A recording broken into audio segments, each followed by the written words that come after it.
Bismillahirrahmanirrahim. Assalamualaikum warahmatullahi wabarakatuh. Alhamdulillahirabbil alamin wassalatu wassalamu ala asyrafil anbiya'i wal mursalin wa ala alihi wa ashabihi ajmain, amma ba'd.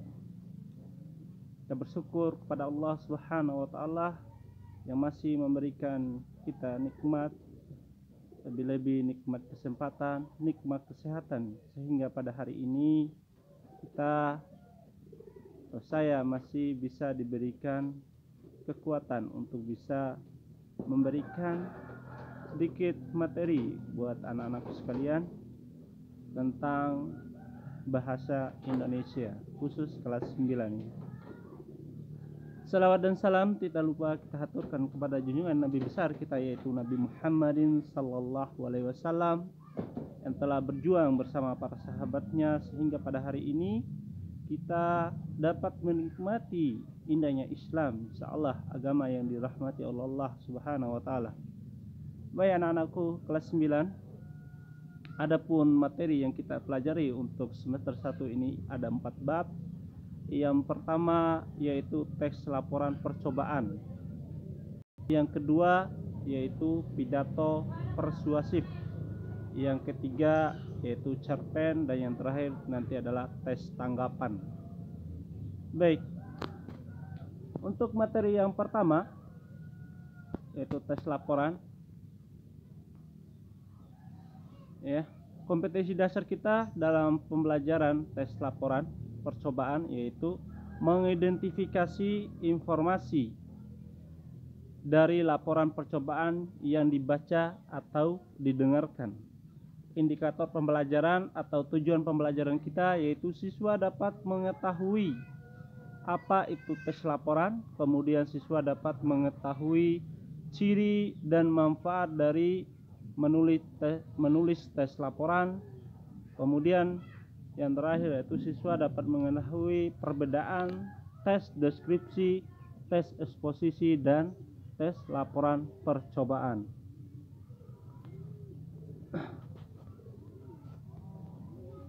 Pernahkah kalian melakukan eksperimen?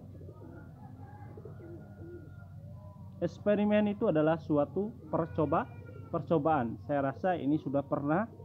Mungkin kalian pernah melakukan suatu pengamatan dalam pembelajaran IPA yang mungkin sering melakukan percobaan, lalu dites, kemudian menghasilkan, lalu kalian menulis sebuah pengamatan itu berdasarkan hasil percobaan atau pengamatan kalian. Terus apa itu pengertian dari tes percobaan atau tes laporan percobaan? Baik, kita lihat sama-sama. Pengertian tes laporan percobaan adalah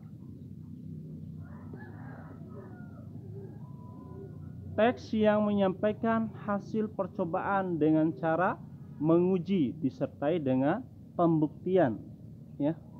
Jadi tes yang menyampaikan hasil percobaan dengan cara menguji disertai dengan bukti. Ya.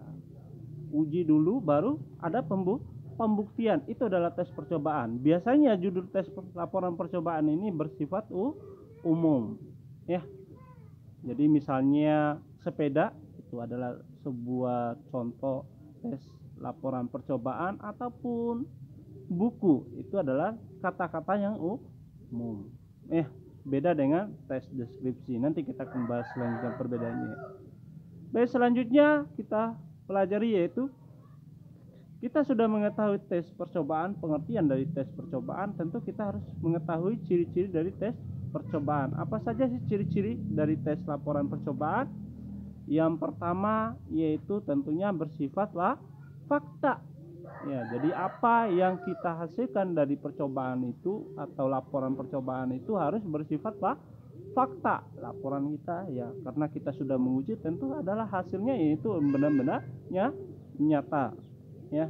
Kemudian yang kedua adalah lengkap.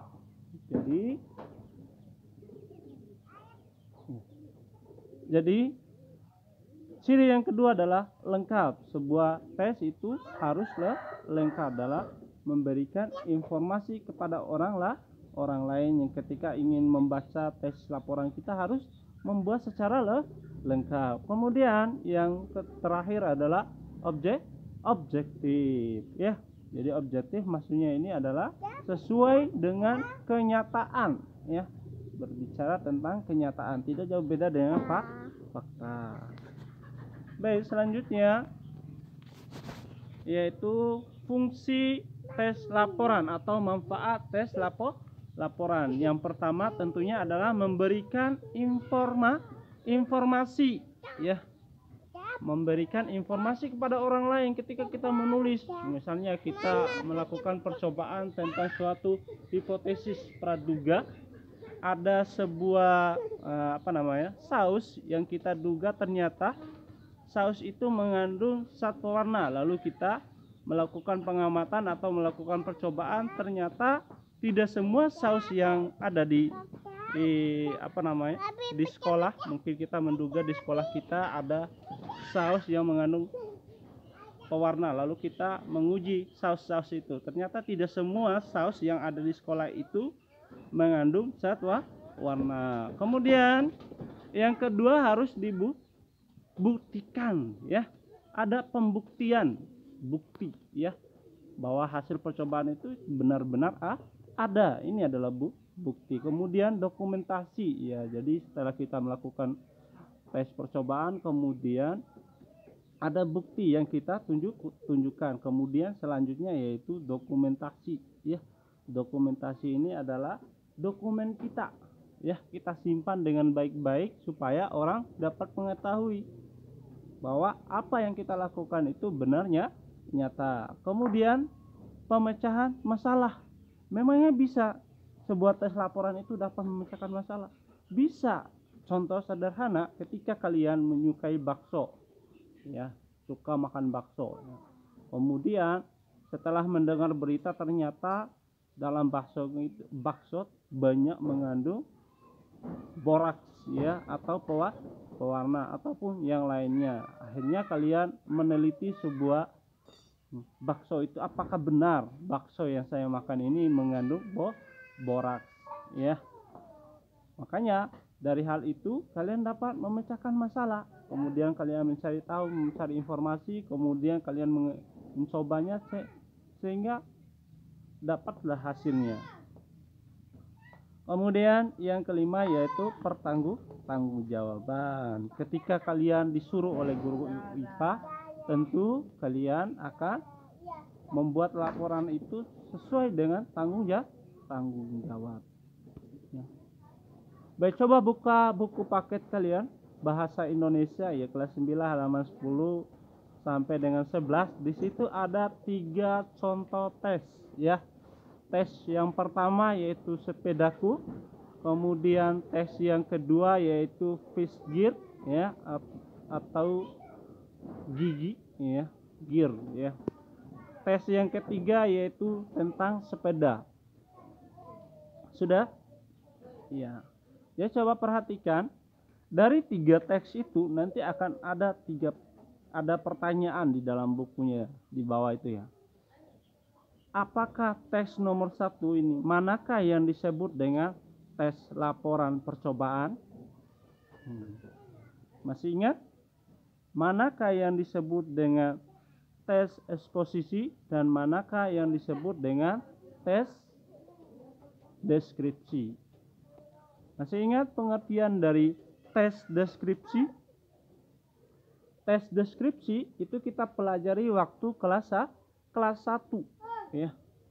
Jadi kelas 1 semester 1 ya, mendeskripsikan suatu tempat atau objek. Ingat, tes deskripsi itu adalah mendeskripsikan suatu tempat atau objek, bisa berupa benda maupun tempat.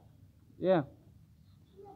Judulnya biasanya bersifat khusus, misalnya rumahku, kamarku, sepedaku ya, atau pantai. Pantai itu umum kan? Ambil lagi salah khususnya, atau pantai Lakei. Itu adalah tes deskripsi. Yang kedua adalah tes eksposisi. Apa itu tes eksposisi? Pada saat apa kita pelajari tes eksposisi? Siapa yang masih ingat? Ya, kelas kelas 2 ya. Pada saat itu kita belajar tes eksposisi. Apa pengertiannya? Siapa yang masih ingat?